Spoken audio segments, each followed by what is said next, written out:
Good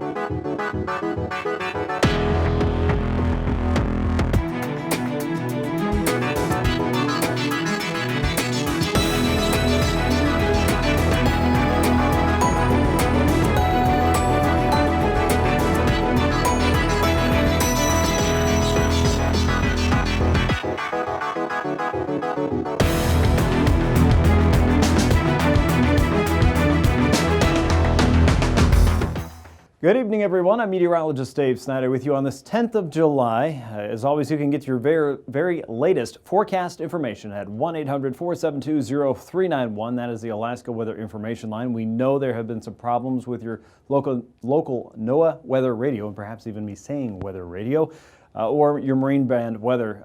It's saying some strange things. However, we are working on a fix. So if you're still getting that message, hang with us. We are rebooting those systems, and things should be better soon, we hope. As always, if you have questions about weather information, where you can find links to important information for your planning around Alaska or just some safety information, let me know. I'm happy to help you any way I can. david.snider@noaa.gov is the easiest way to find me online. And of course, happy to help any way I possibly can. Now, here's a look at some of the air quality monitors. This is through the Division of Environmental Conservation in the state of Alaska.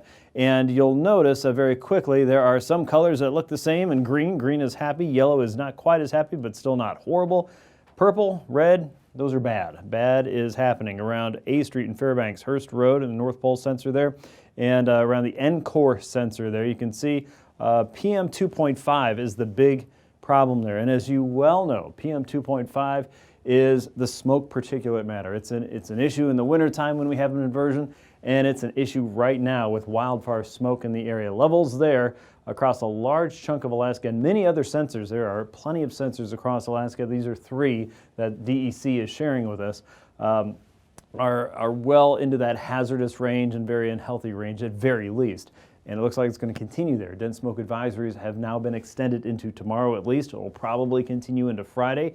The big trick is, do we get some type of weather change that will allow that air to mix with cleaner air up top and that dirty air down below? It's the same problem you have in the wintertime. Right now we have an inversion because things have been so hot and the air has been so stagnant, and that just continues to worsen and worsen. So we understand and we know that the air quality is poor, if not hazardous right now. If you'd like to track this, and you probably have your favorite way to do this already, but if you don't, you can go to it through the Division of Environmental Conservation online at alaska.gov. Probably the easiest way to do it, because the link where I found this is kind of a long, garbagey kind of link. But simply Google Alaska AKwx, and I believe it's about the second link down where you can get to a nice table like this. It loads really well on your phone too if you've got a mobile device, and check that out. But be careful out there, and make sure that if you're going to go buy a mask because you're worried about breathing in poor air quality, make sure it is a mask that filters out PM 2.5, particulate matter 2.5 micrometers. That's what that means. Make sure you get a mask that covers your face, seals around your face, and is filtering that PM 2.5 particulate level. If it doesn't do that, if it's just a dust mask, it's not going to help you there, so you're just kind of wasting your time and your money. If you have a beard, guys, you might think about kind of cutting back on that a little bit there so you get a good seal on your face if you've got to be working outside and using something like that. So unofficial advice from somebody who doesn't know anything about it, but is happy to pass on the little bit of information that I think I understand. Hopefully that helps you in some way. Here's a look at the hazardous weather information there across eastern, south central, and southwestern Alaska. That's a lot of red. A lot going on under that red. First of all, the red is for a red flag warning.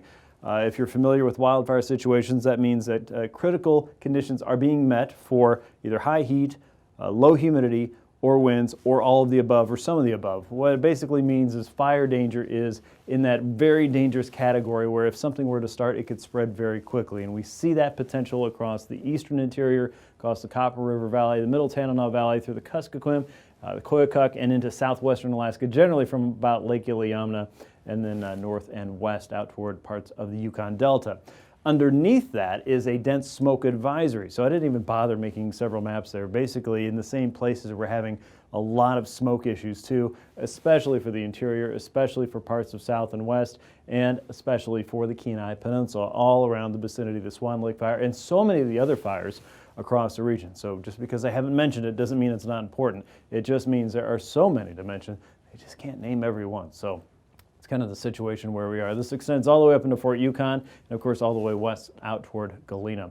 The fire danger itself, again, red flag warnings really cover that, but we are also seeing other areas there along the Koyukuk and the Yukon Valley that are covered in that region. So again, we still have some very high fire danger around the Kenai Peninsula, even though it's not under a red flag warning at the moment. The good news there is that the marine layer, as you've probably noticed, that very moist level of air has kind of made its way and snaked its way up into the Cook Inlet region, and you're seeing that around the Sterling area there. So a lot of low clouds and certainly higher humidity. So one reason we're not seeing the red flag warning there. We also have higher fire danger across northern parts of Southeast, Haines and Skagway, certainly seeing smoke as well. A lot of that coming in from the Yukon fires, so an awful lot going on there. Let's take a look at the satellite picture. You can probably spot the marine layer if you look carefully. Some of this is certainly smoke. You can see that hazy, smoky layer right here across the midsections of the state. But watch as you get moisture that's kind of running right up here across Cook Inlet. A lot of what you're seeing here is smoke, but certainly low clouds coming off of the ocean. Hopefully that is helping fire conditions and firefighters across the Kenai today. Surely it is.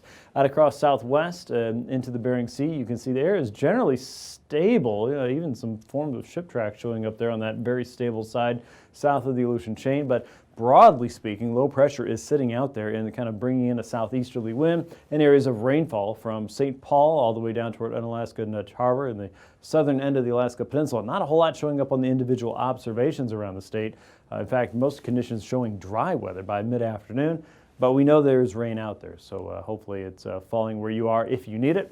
Up across the north, a lot of low clouds and also a marine layer pushing in south past Utqiagvik into places like Atkasuk and Prudhoe Bay and Dead Horse all the way out toward Kaktovik. Not quite to Arctic Village on the other side of the hill, of course. South of that, then you start getting into smoke. There were kind of a group of showers, maybe even a thunderstorm across the northern parts of the Yukon and well north of Fairbanks. And then we had one lone shower, thunderstorm, right here across southwest. That was moving west, and it had a really good concentration, good I say, a very healthy concentration, let's say, of lightning activity with that as well. So a vigorous little storm that perhaps passed over your area that was moving out to the west to die across the Bering Sea as it runs into much more cooler and more stable air. High pressure is sitting there across the northern Bering, north of St. Matthew, 1,014 millibars there, and also across the northern Gulf. Areas of fog surrounding each one of these high centers, especially across the North Slope. And then, of course, the line with the squiggle at the top, that is a smokestack kind of symbol. It does mean smoke, and that is fairly widespread across the interior, across southwest and south central, and certainly the Kenai Peninsula and Copper River Basin. We have seen a few showers across parts of southeast as we get into tomorrow.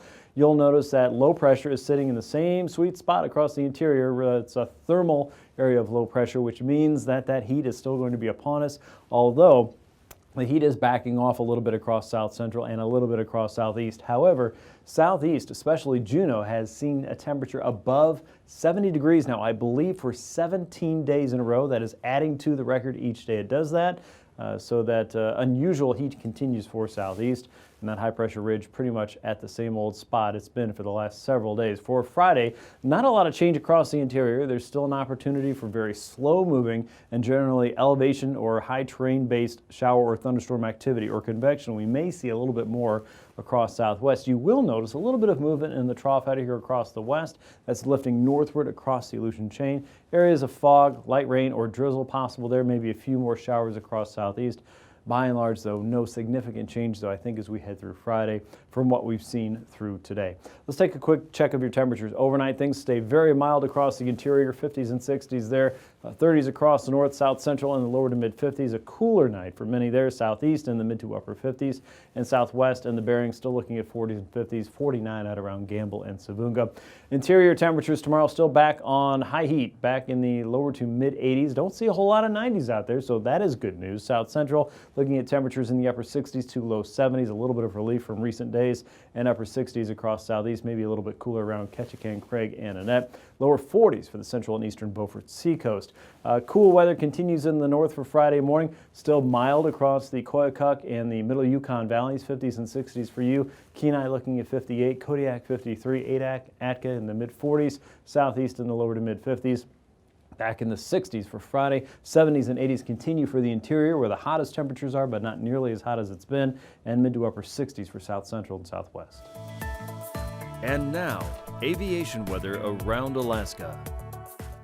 Under aviation weather maps now, IFR conditions are expected across southeast and across parts of the inside passage, especially north of Ketchikan and Annette. You're going to see MVFR conditions there, and there has been areas of smoke around, but generally speaking, it's not going to be as thick or as pervasive as what we see across the interior, certainly around the Tanana Valley up toward North Pole and Fairbanks, and probably not as bad as what we see in South Central. So we're going to call this a little bit more of a haze right now.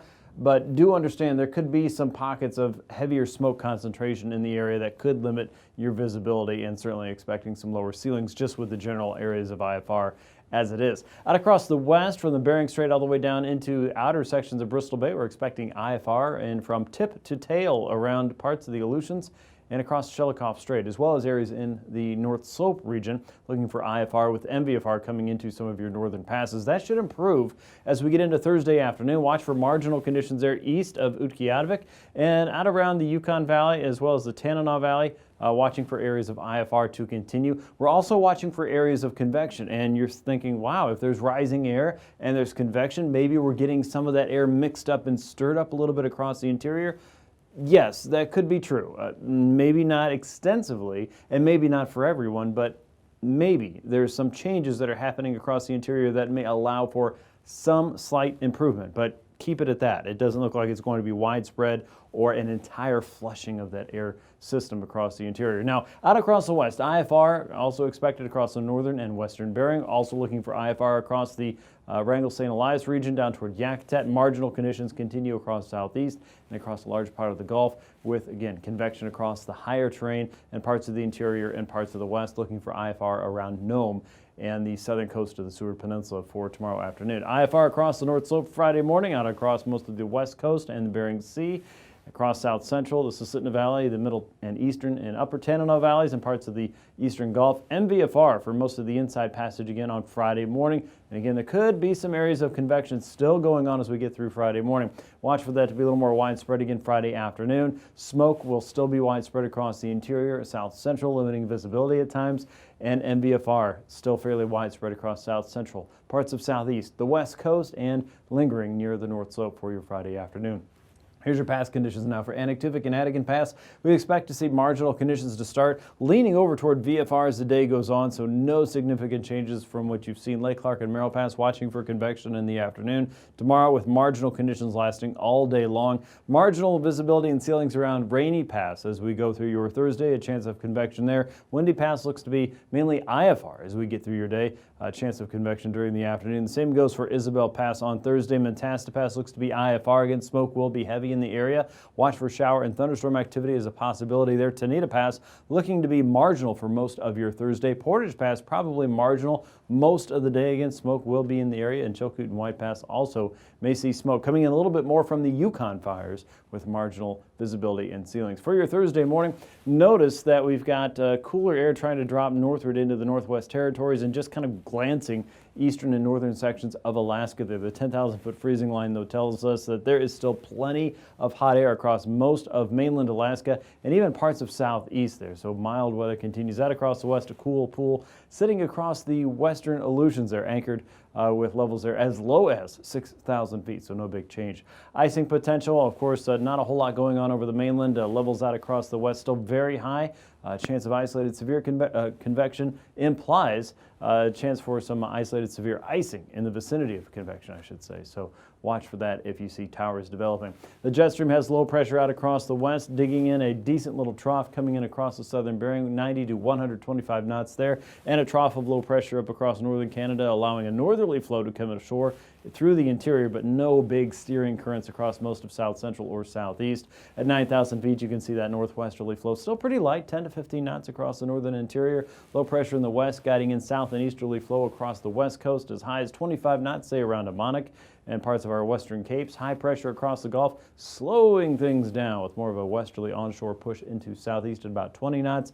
Very slow winds at 3,000 feet. Again, very light steering currents, if any, out across the Yukon Valley and across the north and west, 10 to 15 knots tops, maybe even 5.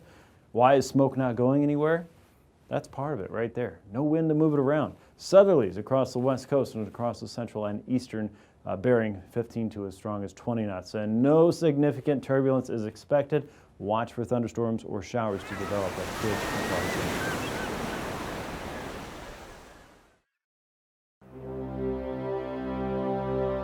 On March 11, 2011, a 9.0 magnitude earthquake off the Pacific coast of Japan generated a tsunami. This series of ocean waves sped towards the island nation, with waves reaching 24 feet high. The result was devastation and utter destruction.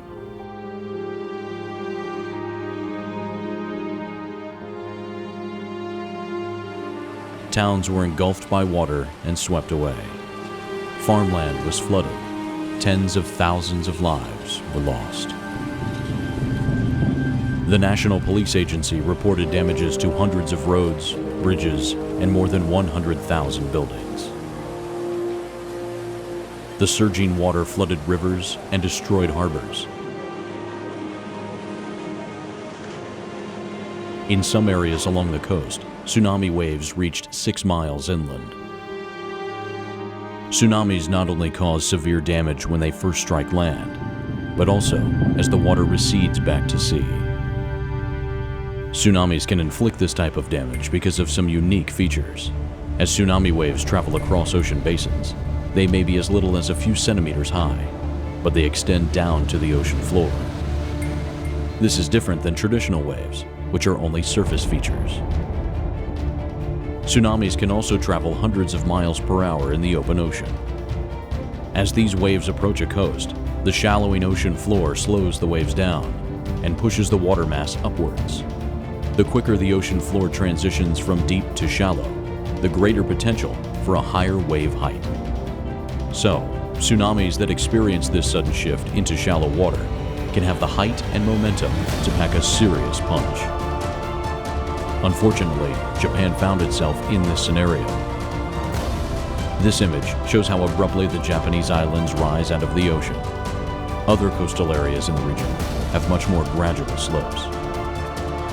The earthquake on March 11th was the most powerful known to hit Japan, and the tsunami it created had the necessary ingredients to make it such a deadly and destructive force.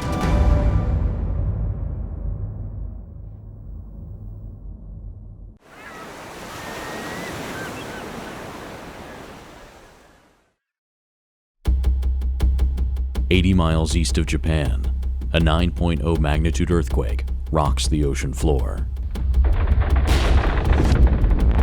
This disturbance causes a transfer of energy from the seafloor to the ocean, generating a series of ocean waves, known as a tsunami. In about 20 minutes, waves strike the Japanese coastline. Other nations go on high alert because the tsunami will propagate or spread throughout the Pacific Ocean. As the tsunami radiates outward from Japan, it encounters a variety of ocean features, such as ridges and underwater volcanoes, which guide the tsunami and create a complex pattern of scattering and reflective waves. In 8 hours, the waves reach the Hawaiian Islands, and in 9.5 hours, they hit the west coast of the United States. In 16 hours, the tsunami reaches the Indian Ocean and New Zealand, and by 22 hours, the entire Pacific Ocean had been affected. The impact of a tsunami can be highly variable because of the complicated interactions with ocean features and coastline elements. Wave height and speed will differ from place to place. Since tsunamis can be hundreds of miles long and travel thousands of miles away from where they originated, they are considered a worldwide threat when they form.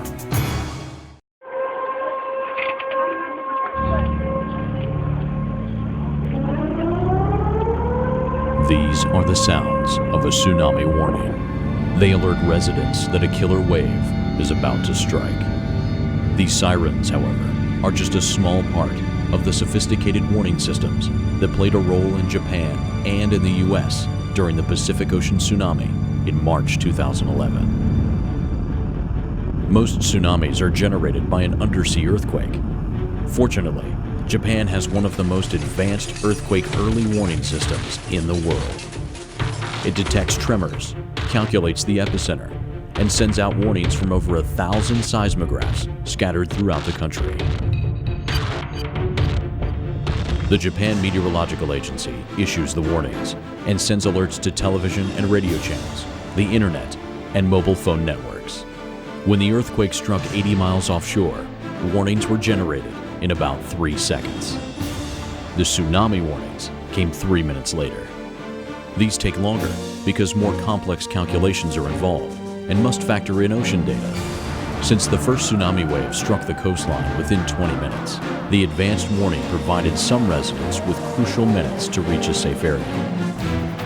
While the earthquake sent powerful tsunami waves westward toward Japan, the tsunami also propagated east into the Pacific Ocean.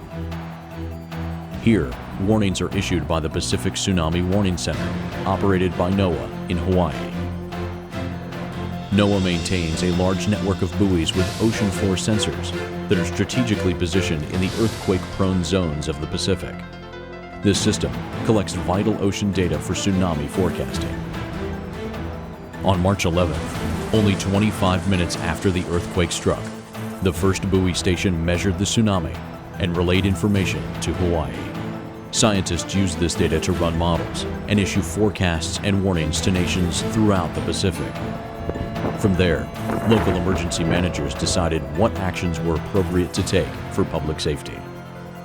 The earthquake and resulting tsunami devastated the Japanese coastline, causing damage that will take years to repair. While we can't prevent these forces of nature from happening, our early warning systems can help us prepare for the dangers headed our way.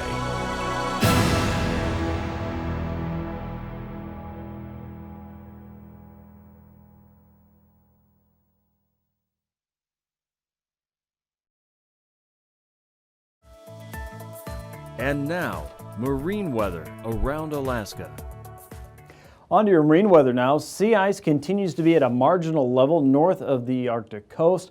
We still have some patchy areas of higher concentration ice generally north of Prudhoe Bay and Dead Horse there, but you can see a broad swath of the blue color, which means marginal ice. And as we were saying yesterday, that level of marginal ice is kind of on the lower end of its concentration, so closing in on some open water areas for sure, like what you see here in more spots across the Beaufort Seacoast, and certainly open water surely widespread across the Chukchi Coast there. So conditions are improving if you're looking for areas to get through and passage. Weather.gov/Anchorage/ice for the very latest information there anytime, as well as a look at sea surface temperatures. Here's a look at southeast. Now, winds are going to stay fairly light. There's a very gentle onshore push happening on Thursday, about 5 to 10 knots at best. 4 to 5 foot seas expected across the outer coast. On the inside, 2 to 4 foot seas, the highest of which, of course, around the Lynn Canal and northward with that southerly breeze. 20 knots and 4 foot seas on Thursday, down to 15 knots and 3 foot seas in the Lynn Canal on Friday. Stevens Passage, Clarence Strait, and all of the outer coast really looking at about 5 to 10 knots with 4 to 5 foot seas on the outside and 2 foot seas on the inside. Should be a pretty gentle and generally calm day if it's not too hazy. Southerly winds around Prince William Sound on the outside as well, 10 to 15 knots with 4 foot seas down the coast. On the inside of Cook Inlet, 10 to 20. Stronger winds coming in south of Kenai, again helping to keep that up inlet flow going and that marine layer moving northward, which is good if you're fighting a wildfire and looking for some relief there from hot temperatures. You'll certainly have it with that cooler push in place. Southerly winds across the northern Cook Inlet, 10 knots and 3 foot seas there. That starts to pick up a little bit more on Friday, 20 knots and 4 foot seas. Look for a south and westerly flow to be gentle across the northern Gulf, and 10 knots and 2 foot seas with light winds coming in out of the west for Prince William Sound on Friday. For the Bristol Bay region, 15 knots and 2 foot seas for you. Very small seas here under the effects of high pressure. Southwesterlies coming in to Kodiak Island, 15 to 20 knots, expecting 4 to 5 foot seas on either side of the island. 4 foot seas east and south of Perryville and Chignik for Friday. A little bit of a change, more of a southeasterly flow here. This is that area of low pressure that's slowly lifting northward and that's guiding in a little bit of a stronger southeasterly influence for you. 15 knots inside of Bristol Bay, southwesterlies to 15 inside of Shelikof Strait, and your stronger winds across the southern end of the Alaska Peninsula, 20 knots from the east to 25 across the Pacific, looking for 3 to as high as 8-foot seas, the highest of which, of course, across the Pacific. East and southeasterly winds across the chain, 15 to 25 in all areas, about 4 to 6-foot seas, the highest of which will be out across the west and across the North Pacific coastal areas from Adak all the way out toward Nikolsky, with 7 to 9-foot seas there on Thursday. For Friday, a little bit more of a northerly push. Remember, our low pressure system is slowly drifting eastward, and behind that you'll get a little bit of a northerly surge. The winds aren't terribly strong out there, though. 15 to 20, looks like 5, 6, maybe 9-foot seas there from Nikolsky out toward Unalaska, and about 5 to 7-foot seas here across the central and eastern chain on the Bering Sea coast side. Southeasterlies developing out across the west with 20-knot winds there by Friday. For the west coast, 15-knot winds into Norton Sound, a 3-foot sea for you. West and northwesterlies coming down the west coast. Light southerlies for St. Paul and St. George, and looks like St. Matthew as well. 2-foot seas if you're in the northern Bering.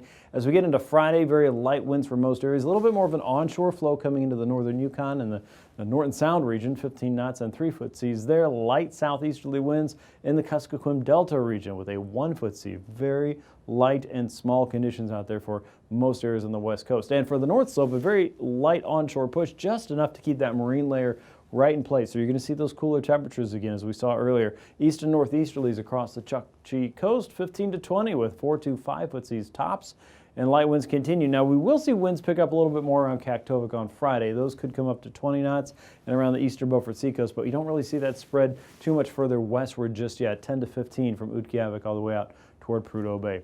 Let's take a look at your weather once again tonight. Most areas in the interior and parts of Southwest and the western Kenai Peninsula are under a dense smoke advisory. Even more places across the interior, Southwest, and South Central, including the Copper River Basin, are under a red flag warning, which means extreme fire danger is possible due to warm conditions, low humidity, or high winds, or any of those in combination. And so many folks in Alaska today are encouraged and urged to be extra careful with fire, as always during the summertime.